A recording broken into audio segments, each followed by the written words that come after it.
Radio Kédou, le journal avec Sotelma Malitaine.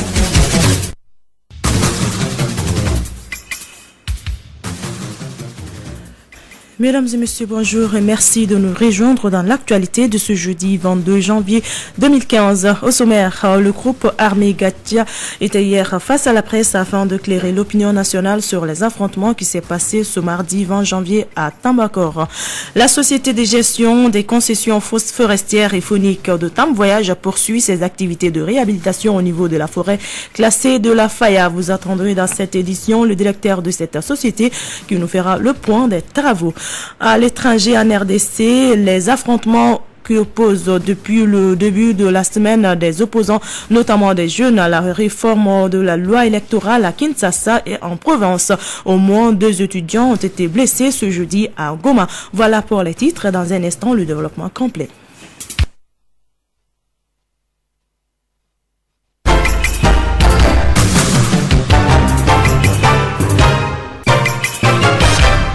Une fois de plus, bonjour et bienvenue à cette deuxième édition qui vous présente Kanikita à la technique Abou Touré.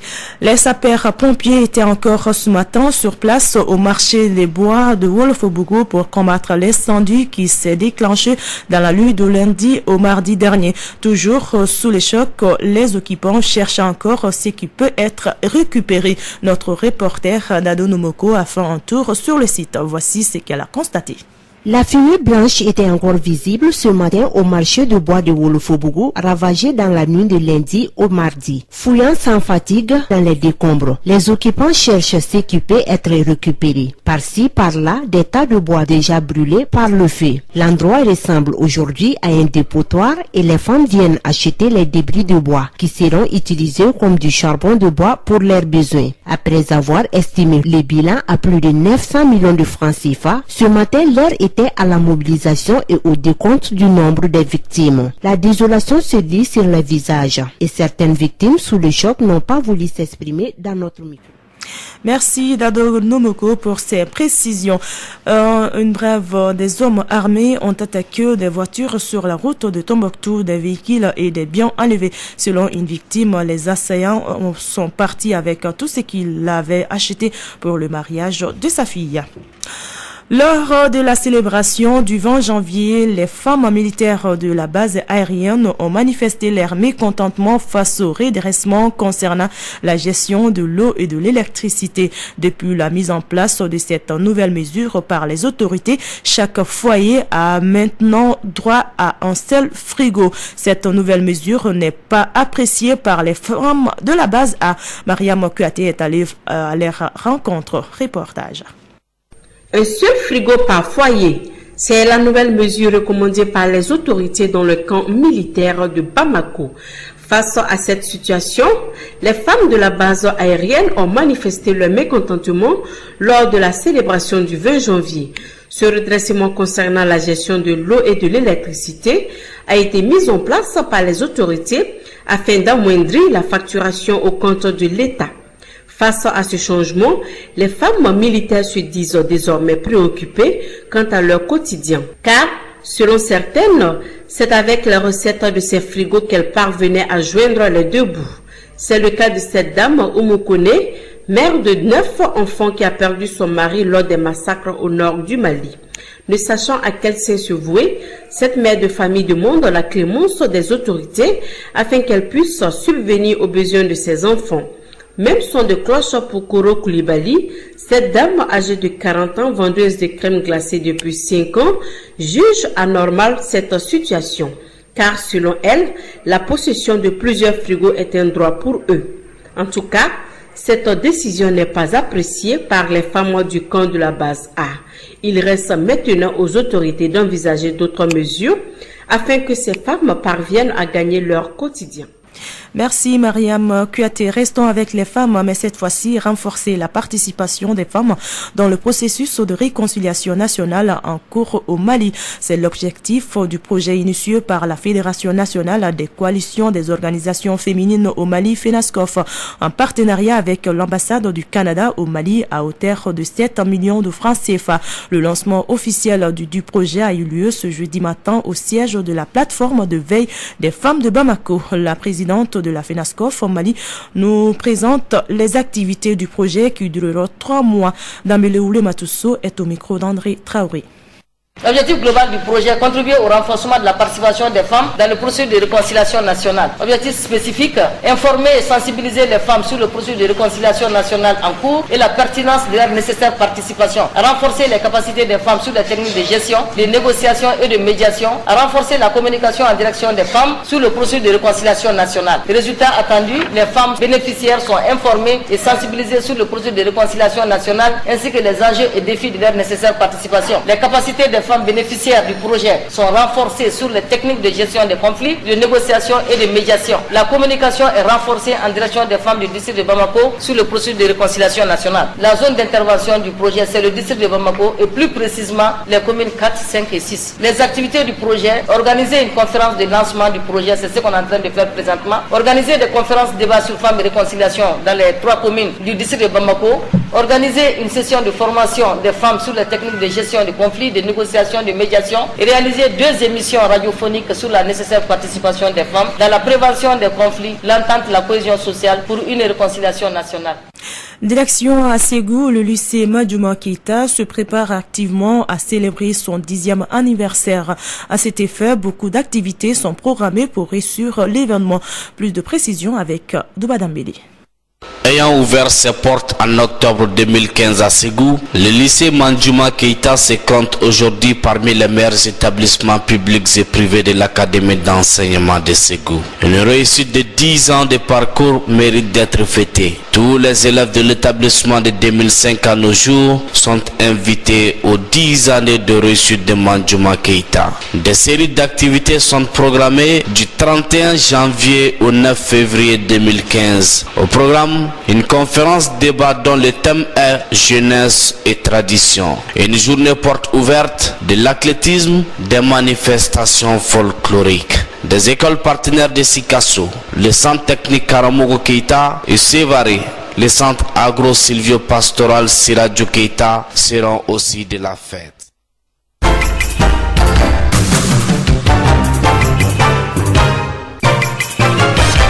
Actualité hors de nos frontières en RDC, au moins 2 étudiants ont été blessés jeudi à Goma, dans l'est de la République démocratique du Congo, par des policiers qui ont ouvert le feu sur des manifestants hostiles au président Joseph Kabila.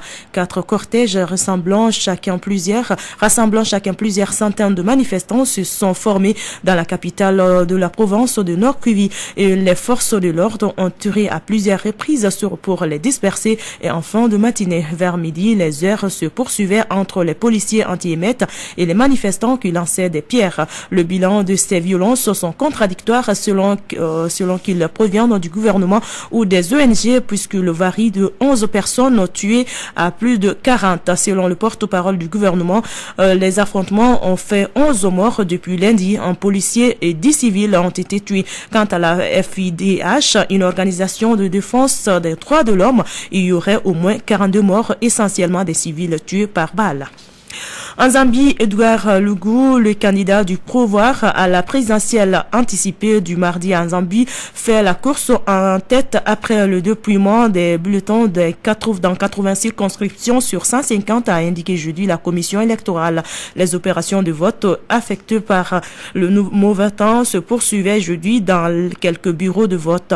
Faut-il le rappeler, le vainqueur de cette présidentielle de mardi, élu à la majorité simple parmi 11 candidats, dirigera la Zambie jusqu'en septembre 2016, fin du mandat de 5 ans qui n'a pas achevé de Michel Santa, le chef de l'État décédé en octobre. Retour à l'actualité nationale, les forêts classées constituent une richesse importante pour notre pays. Cependant, nombreuses sont celles qui sont aujourd'hui dévastées par des feux de brousse, les pratiques agricoles illégales, les pratiques pastorales et l'exploitation des arbres. Afin de mettre fin à ces pratiques, la Société de gestion des concessions forestières et fauniques de Tam Voyage et la Direction nationale des eaux et forêts se sont donné les mains en signant un contrat de concession pendant 30 ans. Donc, la Société Tam Voyage est la seule qui est autorisée le tourisme de vision et l'écotourisme dans la forêt classée de la Faya, les réserves de Soussan et de Banifi. Quel est l'état d'avancement des activités au niveau de la forêt classée de la Faya? Et le monde de réponse avec Tidjani Sangaré, directeur de la Société de gestion des concessions forestières et fauniques de Tam Voyage. Nous avons signé un contrat de collaboration avec la Direction nationale des eaux et forêts concernant 3 forêts classées. Il y a la forêt classée de la Faya, les réserves totales de Soussan et de Banifi Baoulé. Et dans le cadre de la promotion du tourisme à travers l'écotourisme. Mais pour le moment, nous avons donné la priorité à la protection de la forêt, en même temps la restauration. Les activités phares de notre société, c'est axé sur ces deux. Bon, parce que à l'état actuel des forêts, il était difficile de faire venir des touristes pour qu'ils puissent admirer la beauté de la flore et de la faune. Bon, pour le moment, nous avons échangé avec la Direction nationale des eaux et forêts concernant l'étude socio-environnementale qui doit effectuer dans la forêt classée de la Faya, qui va nous permettre de déboucher sur un plan d'aménagement. Et nous allons élaborer le plan d'aménagement qui va déterminer toutes les activités qui doivent être réalisées dans la forêt classée. Pour le moment, nous sommes en train d'échanger avec un bureau d'études qui va réaliser les études dans les jours à venir. Nous avons échangé, comme je l'ai dit précédemment, avec la nouvelle direction et à partir de ces différentes rencontres, nous avons décidé de faire le plan d'aménagement avant la fin du mois de juin prochain.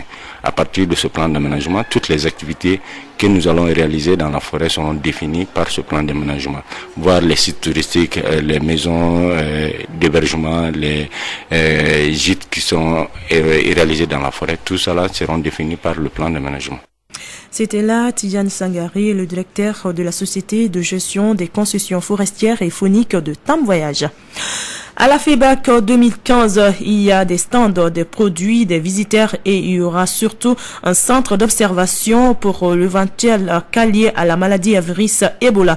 Malgré l'annonce officielle du match par les autorités maliennes de l'éradication de l'épidémie sur le territoire malien, la vigilance reste de mise ici au parc des expositions de Bamako. L'entrée du parc des expositions de Bamako, nous remarquons la présence des agents sanitaires accompagné par les forces de l'ordre et de sécurité. Arunaba s'y est intéressé. Voici son reportage.